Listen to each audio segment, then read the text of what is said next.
State Legal Services Authority under the helm and the guidance of the first of the four Lok Adalats which are to be held, which is being organized under the aegis of the National Legal Services Authority.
मुझे इस बात की थोड़ी सी एहसास कमतरी है कि मैं justice Lakshman की तरह और आपसे पहले जो लोग मुखातिब हुए, आपकी मादरी ज़बान तेलुगु में आपसे मुखातिब नहीं हो सकता। लेकिन मुझे ये बताया गया कि आप लोग हिंदी और उर्दू भी उतनी अंग्रेज़ी की बनिस्बत बेहतर समझते हैं, इसलिए मैं सोचता हूँ कि आपसे उस ज़बान में ही बात की जाए। आप सबको ये लग सकता है कि, और शायद सबके मन में ये सवाल होगा कि आखिर एक्टिंग चीफ जस्टिस को या हाई कोर्ट के जजेस को, जिनका काम आमतौर पर ये माना जाता है कि वो अदालत में बैठकर फैसला करेंगे, आज आपसे मुखातिब होने की ज़रूरत क्यों पड़ी और हमने क्यों आप सबको ज़िला प्रशासन की मदद से मुखातिब होने के लिए यहाँ आमंत्रित किया। मुझे इस बात का भी इल्म है कि मुझसे पहले 1 दर्जन से ज़्यादा लोग आपसे मुखातिब हो चुके हैं और इसलिए मैं सोचता हूं कि अपनी बात एक दिलचस्प कार्टून से शुरू करूं। और वो कार्टून आपके सामने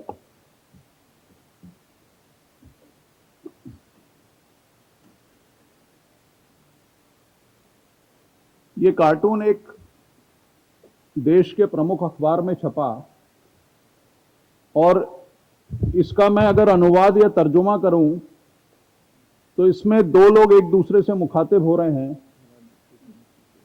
इसमें 2 लोग एक दूसरे से मुखातिब हो रहे हैं और इसमें कह रहे हैं कि जो डाइवोर्स के विवाह विच्छेद के जो मामले हैं, अगर उसके आंकड़े देखे जाएं तो जो शादी की अंगूठी है उसको वेपन ऑफ मास डिस्ट्रक्शन कहा जा सकता है या उसको तबाही का सबसे बड़ा औजार कहा जा सकता है।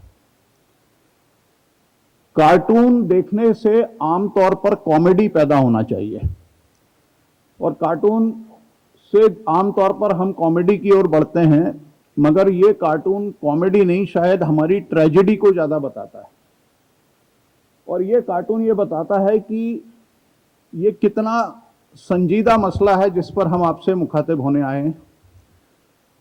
हम जज हैं, हम आपको केस का, हर जिले का, हर सूबे का आंकड़ा दे सकते हैं कि डाइवोर्स के मुकदमे कैसे चल रहे हैं और उसमें किस तरह से बढ़ोतरी हुई है।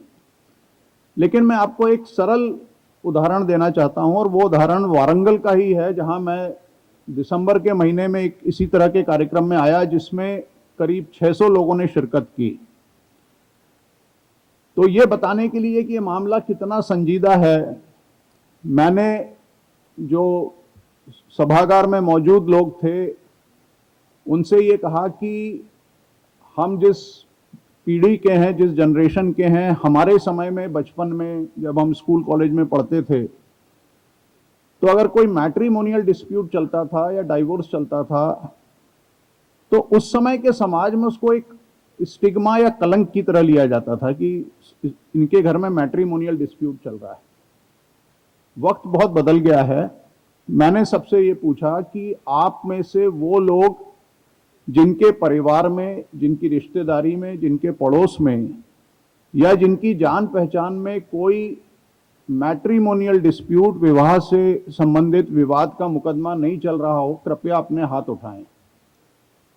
600 लोगों में से सिर्फ 4 लोगों ने हाथ उठाए। इससे आप डाइवोर्स के मामले की संजीदगी का, उसकी भयावहता का, उसकी गंभीरता का अंदाजा लगा सकते हैं।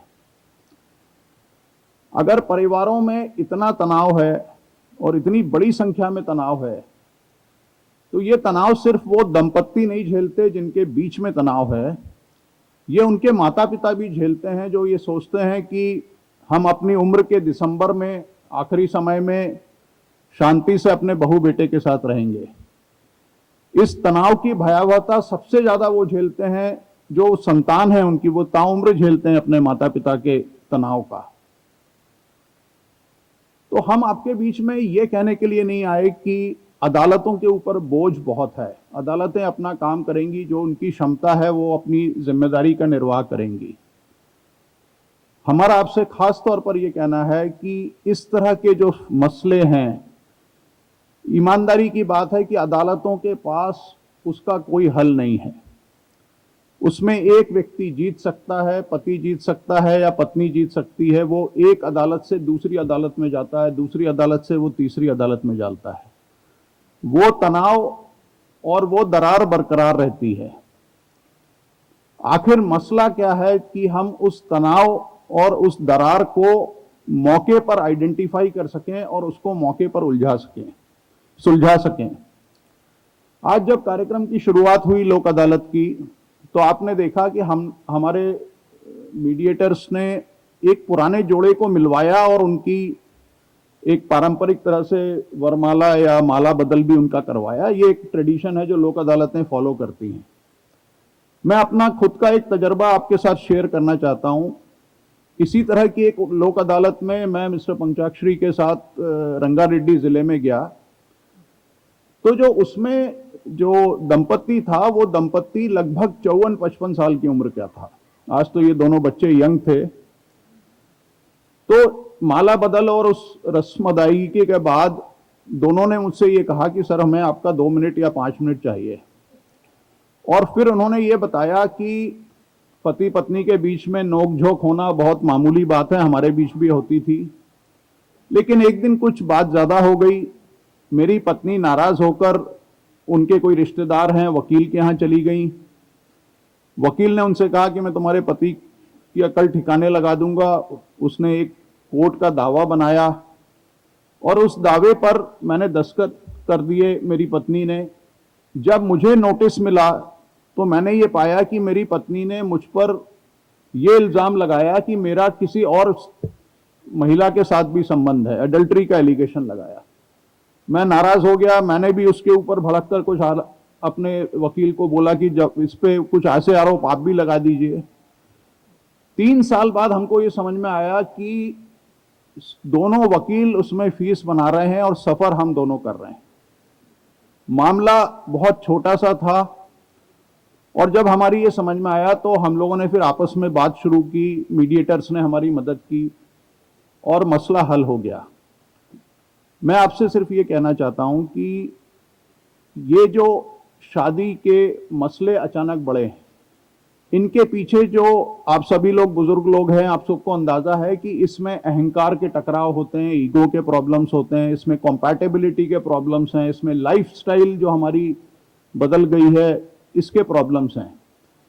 तो ये प्रॉब्लम जो है समाज से उपजे हुए प्रॉब्लम है और इसलिए इसका हल भी समाज के ही पास है।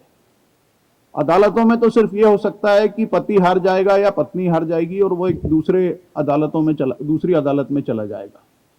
जस्टिस लक्ष्मण अपने कुछ तजर्बे आपके साथ शेयर कर रहे थे। मैं एक बहुत छोटा सा तजर्बा आपके सामने शेयर करना चाहता हूं।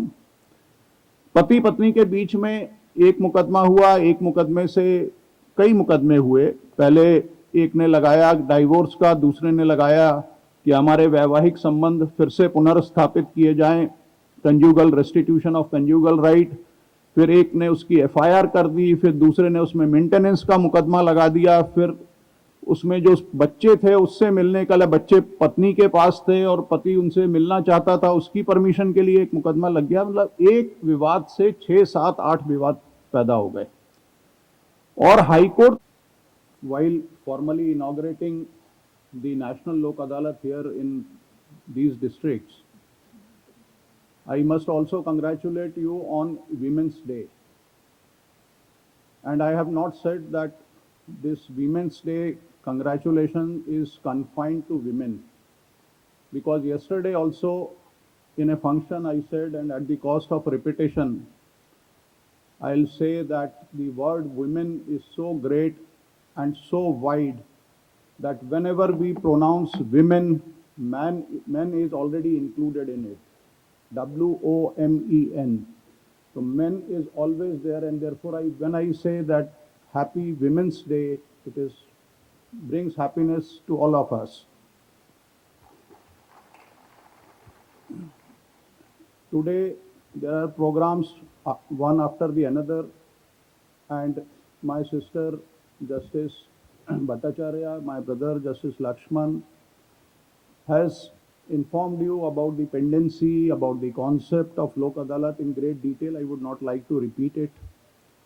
And I'll only request all the persons present here to cooperate with the Lok Adalat so that we can solve these problems amicably, because Lok Adalat settlement gives you a win-win situation. Otherwise, the matters travel from one court to another and problem continues. Therefore, while saying thanks to all the stakeholders, including the administrative officers, for the success of this Lok Adalat, I'll end with the words that let us make an attempt that our first position, which we were retaining for last two times, can again be achieved, and we can with one break make a hat-trick, and Telangana may again stand first in the country in Lok Adalat.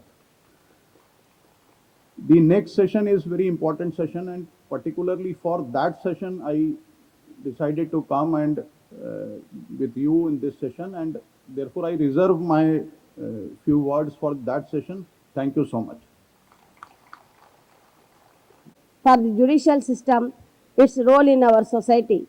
The purpose of my address is to shed light on the vital role of community mediation in resolving conflicts and fostering understanding among our residents. Community mediation serves us as a crucial tool for addressing disputes at a grassroots level, allowing individuals for addressing disputes and to engage in constructive dialogue in a safe and supportive environment. The benefits of community mediation are manifold. It not only provides a cost-effective alternative litigation, but also empowers individuals to take ownership of their own conflicts and works collaboratively towards mutual agreed solutions. Furthermore, it helps strengthening communities, promoting a culture by understanding and cooperation. It needs of training, public awareness campaigns to educate residents in the community mediation. With Lordship's permission, I want to say a small story in Telugu language. ఒక ఊర్లో ఒక ఇద్దరు అన్నదమ్ములు ఉన్నారు. చిన్నాన్న పెదనాన్న పిల్లలు. వాళ్ళిద్దరికి పెద్దల నుండి వారసత్వంగా పొలము హక్కుగా వచ్చింది. వారు వ్యవసాయం చేసే కాలం నుంచి కూడా ఆ రెండు పొలాలకి నడకదారి ఉండేది. వారి తాతల కాలంలో తండ్రి వ్యవసాయం చేసేనాడు ఆ రెండు పొలాల మధ్యలో మామూలుగా అయితే మనము నాగలి, కొడవలి, అలాగే చిన్న చిన్న పనిముట్లు, ఇలాంటివి మనము ఎద్దుల బండ్లు ఇలాంటివి వాడేవాళ్ళము వ్యవసాయం చేసేదానికి. కానీ కాలం మారే కొద్దీ మనము వాటిని ఉపయోగించుకోవడానికి ట్రాక్టర్లు, కూర్పు యంత్రాలు, ఇంకా పెద్ద పెద్ద మిషనరీస్ అన్నీ కూడా వచ్చాయి. వాటిని ఉపయోగించాలంటే ఆ దారిని వెడల్పు చేయాల్సిన అవసరం కలిగింది. అందులో ఒకరు గట్టుని ఒక అడుగు దూరాన్ని పెంచుకొని కొన్ని రోజులకి అతను ఆ కొత్త వాటిని ఉపయోగించడానికి రోడ్డుని వెడల్పు చేసుకున్నాడు. ఎద్దుల బండులు ఇవన్నీ కూడా వెళ్ళడానికి అనువుగా రోడ్డుని తయారు చేసుకున్నాడు. తర్వాత కొన్ని రోజులు వర్షాకాలం వచ్చి ఆ మట్టి రోడ్డు మొత్తం కొట్టుకుపోయింది. ఆ తర్వాత ఇంకొక అన్నదమ్ముడు ఇంకొక తమ్ముడు ఉన్నారు కదా, అతని పొలం కూడా ఎదుటనే ఉంటుంది కదా, అతను ఏం చేశాడంటే ఆ మట్టి రోడ్డుని ఇంకొంచెం 2 అడుగులు పెంచి పెద్ద పెద్ద యంత్రాలు అవన్నీ వచ్చి ఇంకా బాగా ఉపయోగించి అంటే కొత్త పనిముట్లన్నిటిని ఉపయోగించి పొలంలో పంటల్ని బాగా అభివృద్ధి చేయాలి అన్న ఉద్దేశంతో ఇంకొక 2 అడుగులు పెంచుకొని రోడ్డుని వేసుకోవడం జరిగిందనమాట. ఆ వేయడం వల్ల ఏమైందంటే ఇవి ఇద్దరు అన్నదమ్ముల మధ్య అంటే ఈ మా పొలంలో నుంచి నువ్వు 1 అడుగు తీసేసుకున్నావు, నాకు రావాల్సిన ఆస్తిలో నుంచి నువ్వు 1 అడుగు ఆక్రమించేసుకున్నావు, నా పొలం నుంచి 2 అడుగులు ఆక్రమించేసుకున్నావు, ఇది నీ దారి కాదు, నీకు అసలు దీంట్లో హక్కు లేదు అనేసి గొడవలు స్టార్ట్ అయినాయి అనమాట. అలా ఉంటే వాళ్ళ తల్లిదండ్రులు, వాళ్ళ అమ్మా నాన్నలు అందరూ కూడా, వాళ్ళ తాత ముత్తాతలు వీళ్ళందరూ కూడా ఏం చెప్పారంటే, మనకు ఈ సమస్య ఇలా ఉంటే తీరదు, మన కుల పెద్దలు వాళ్ళు ఉన్నారు, మన ఊరి పెద్ద మనుషులు ఉన్నారు, వాళ్ళ దగ్గరికి వెళ్ళి మన సమస్యని వాళ్ళ ముందు పెడదాము, వాళ్ళు ఏ విధంగా సూచిస్తారో చూసి మనం మన సమస్యను పరిష్కరించుకుందాం అనేసి మొట్టమొదటిసారిగా వాళ్ళందరూ గ్రామ పెద్దలు, మనకు తెలుసు పూర్వకాలం నుంచి కూడా చిన్న చిన్న గ్రామాల్లో గ్రామ పెద్దలు వారి యొక్క క్యాస్ట్ ఎల్డర్స్ ఇలాంటి వాళ్ళు వాళ్ళ సమస్యలు తీర్చడం జరుగుతూ ఉంటుంది. అదేవిధంగా వీళ్ళు కూడా ఇరు వర్గాల వారు కూడా పెద్దలని ఆశ్రయించి వాళ్ళ సమస్యని పరిష్కరించమని కోరారనమాట. అప్పుడు పెద్దలు ఇరు వర్గాల వారి యొక్క మాటలు విని ఇరువురిని కూర్చోబెట్టి వారి పొలం దగ్గర వాళ్ళకి ఎటువంటి పత్రాలు ఉన్నాయి అవన్నీ కూడా పరిశీలించిన తర్వాత ఆ పొలం దగ్గరికి నేరుగా వెళ్ళి గట్లని వాటిని పరిశీలించి ఇద్దరిని కూర్చోబెట్టి మీ ఇద్దరికి కూడా ఈ దారి ఒక్కటి తప్ప మీ పొలంలోకి వెళ్ళడానికి వేరే దారి లేదు కాబట్టి మీరిద్దరు కూడా సమానంగా ఈ దారిని వాడుకోండి. అదేవిధంగా 1 సంవత్సరం ఒకరు దానిని బాగు చేస్తే ఇంకొక సంవత్సరం ఇంకొకరు బాగు చేయండి. ఎటువంటి ప్రాబ్లమ్స్ వచ్చినా ఇద్దరు కలిసి వాటిని ఉపయోగించుకోవడం వల్ల మీ పొలము బాగా అంటే మీ పొలాలు మీరు వ్యవసాయం చేసుకోవడానికి అనువుగా ఉంటుంది. ఈ విధంగా మీరు గొడవ పడితే మీరు నష్టపోతారు, ఎటువంటి వ్యవసాయం చేసుకోలేరు. లేటెస్ట్ న్యూస్ తెలుగు మరియు ఇంగ్లీష్ అప్డేట్స్ కోసం ఇప్పుడే క్యూన్యూస్ అఫీషియల్ యాప్ ని ప్లే స్టోర్ నుండి డౌన్లోడ్ చేసుకోండి. సరికొత్త సమాచారాల కోసం క్యూన్యూస్ వెబ్సైట్ ని ఫాలో అవ్వండి. ఛానల్లో ప్రాంతీయ, జాతీయ, అంతర్జాతీయ వార్తలు వీక్షించండి. లైక్ చేయండి.